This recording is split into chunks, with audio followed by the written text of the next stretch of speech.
alongside Andres Iniesta. I think they're going to hold, Jerry, this trophy together.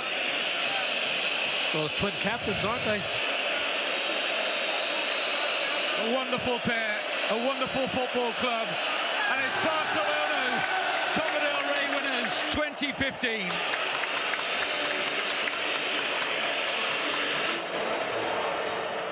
An incredible atmosphere at the Camp Nou. Many people will be thinking, I think ourselves included, it is a bit strange to have a cup final when one of the teams are playing practically at home. Certainly we felt that it could be an advantage before the game. Did that have any bearing at all, David? I don't think it had any bearing, but I don't think it's right.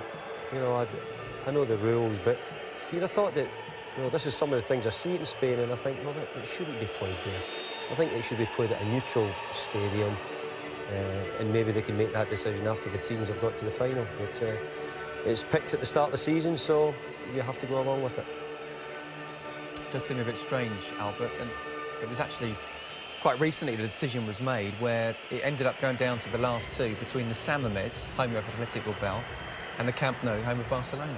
Yeah, well, yeah, I think the same as David. I think they should take the decision after knowing which other teams they play in the final and just find a neutral stadium. But you know, there's some things, a few or many things that they haven't been done well in Spain during this season, and I hope that in the future we could sort it out. But well, it is not normal that Barcelona play a final and play at the Nou Camp. But well, I hope they take note and they don't do it again next season.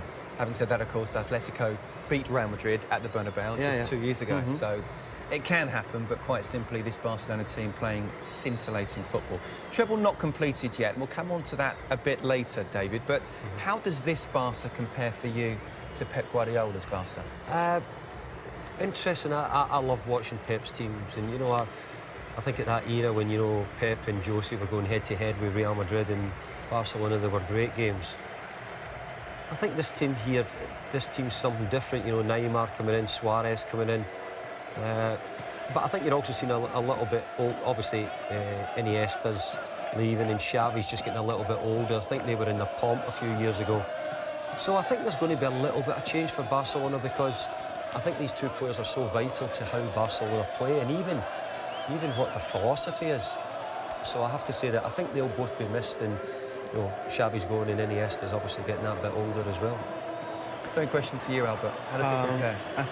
I think it's different, but the interesting thing of this season is that Luis Enrique somehow is doing this transition of top players getting older, like David said, Xavi. Possibly next season will be Iniesta, the player who will play less games, and now is given the importance to other players like Neymar, like Suarez. So it's a way of making the transition and getting the good results at the same time, which is not easy. But Barcelona has to think in the future, and they have to think now that Xavi definitely won't be next season. Iniesta possibly won't play the same games. They have to find someone who can fill these gaps. And up front they are okay. Good luck on that. Yeah, it's very difficult, but we thought it would be difficult as well to do it up front, and they have done it. Obviously, Xavi and Iniesta this is very difficult to find someone like them, but this is a hard work to be done.